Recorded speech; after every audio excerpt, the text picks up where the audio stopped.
முட்டறுக்கல் அதே போல வேண்டுதல்கள் என்ன இருந்தாலும் வழிபாடுகள் செய்ய வேண்டியதற்காக இங்கிருந்துதான் நாம் சீட்டு வாங்க வேண்டும். சரி வாங்க. அதனால இது வந்து வழிபாடு கவுண்டர் பாருங்க. அதான்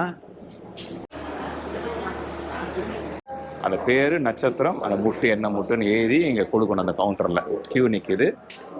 முட்டை இருக்குல்ல இங்க கொடுத்தீங்கன்னா இங்கேயே இதோட தேங்காய் கூட கொடுக்குறாங்க. தேங்காய் இங்கேயே கொடுத்துருவாங்களா? இங்க வாங்கலாம், கோயிலையும் வாங்கலாம், அல்லது வந்து நம்ம தனியாகவும் வாங்கி விட்டு வரலாம். சரி, மலையாளத்துல எழுதணும். ஸோ நீங்க இந்த முட்டு லிஸ்ட் இருக்கு, நம்ம எழுதி கொடுக்கணும் இல்லைங்களா? அண்ணா வந்து எழுதிட்டாரு ஆல்ரெடி நம்ம முட்டு லிஸ்ட். நம்ம சொன்னாலும் அவங்க எழுதிடுவாங்களாங்க? சொன்னாலும் எழுதிடுவாங்க.